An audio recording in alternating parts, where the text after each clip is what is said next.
which this meeting takes place. Welcome to the first James Roos Ideas Forum. Ideas Forum is a gifted and talented extracurricular activity that is designed to stretch your amazing brains and get you thinking about local and global issues. It is about the potential of ideas and the spreading of these ideas. It is about inspiring the James Roos cohort to make a valuable difference in the world. A few formalities. Presenters, firstly, thank you for sharing your ideas. Secondly, we have so many ideas that you must stick to the time limit. We will give you about 5 minutes, and then continually ring at 8 minutes. We don't want to be mean, but our schedule is super tight. Audience, thank you for coming. After each presentation, can you please give a mighty round of applause? Today is about ideas we think are worth spreading to the community. The students of Roos have a wide variety of topics, from picture books to underwater habitats. Today, our first speaker is Sean, who will talk about bringing down corporate greed. Please give them a round of applause.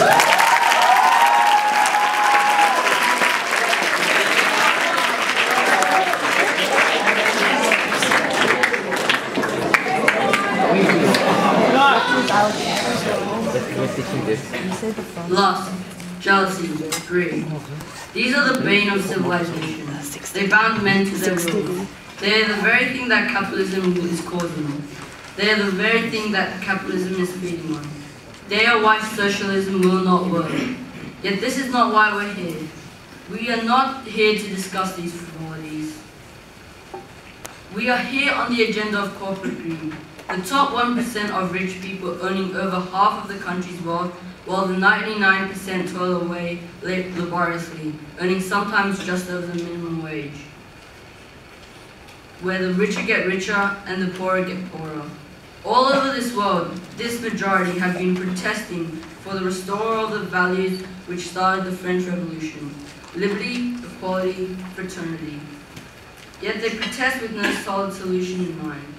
We are here to provide a solution to this 99%. We are here to stop these mindless protests and give them a solution to stop corporate greed. Thomas Jefferson once said the following: if the American people ever allow private banks to control the issue of their currency, first by inflation, then by deflation, the banks and corporations that will grow up around them will deprive them of all property until their children wake up homeless on the continent their fathers conquered. I believe that banking institutions are more dangerous to our liberties than standing armies. The issuing power should be taken from the banks and restored to the people, to whom it properly belongs. And although we are not American, these are values which are universal. These are values which should lie in every country's roots. We must stop these private banks dedicated to the rich, and we must erect banks dedicated to the community and not for the sole purpose of profit. Although there are a minority of the 1% who give often half of their tens of billions of dollars to charity, they still earn more than the combined wealth of the rest of the 99% of the country. Now, these figures might only apply to America, but these are concepts which are global. We must prevent the greed from spreading.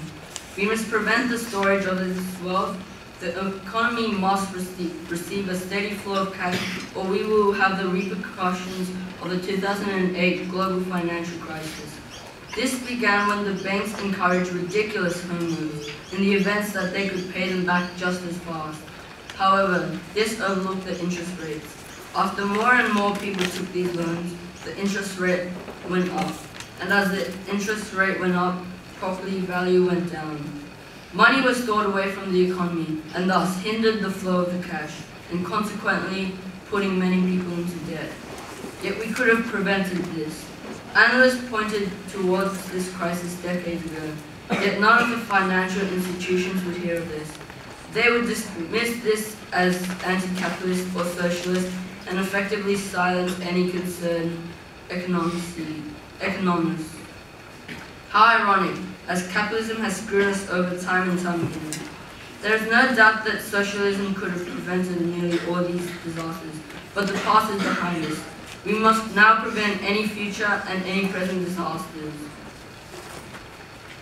This economy must degrade until the seeds of socialism can root into the economy, until the downfall of capitalism and rise of socialism back from ashes.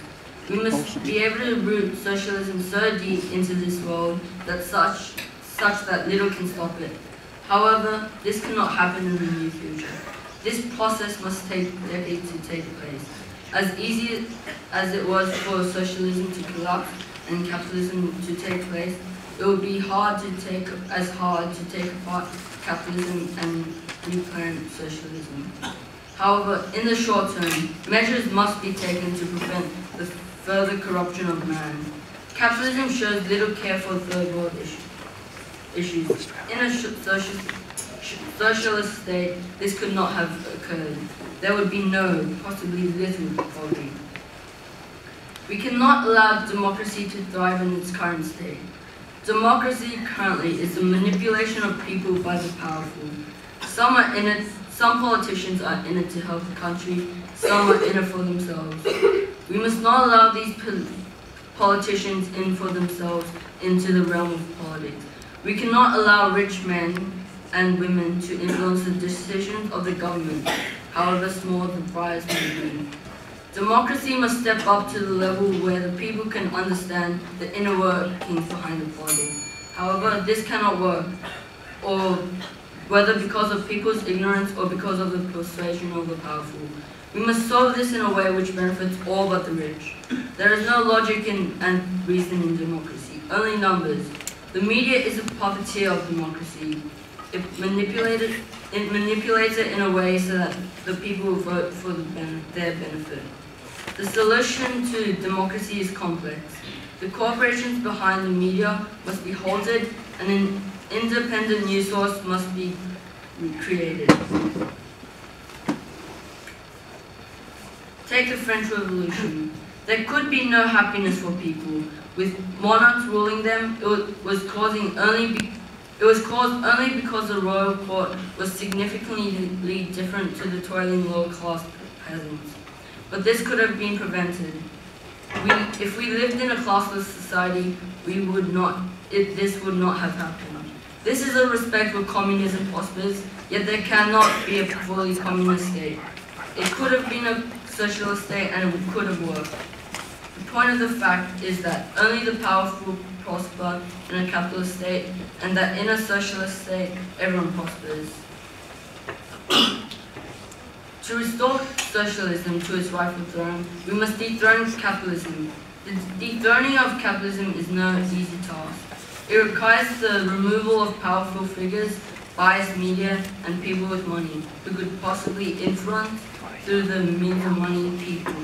It is inevitable. There must be a social revolution, a revolution led by socialists and all who stand for them, against the capitalists and all who stand for them, or rather lie down in their $1,000,000 bed. War is inevitable between the two sides, yet there cannot be true goodness anywhere. Thank you.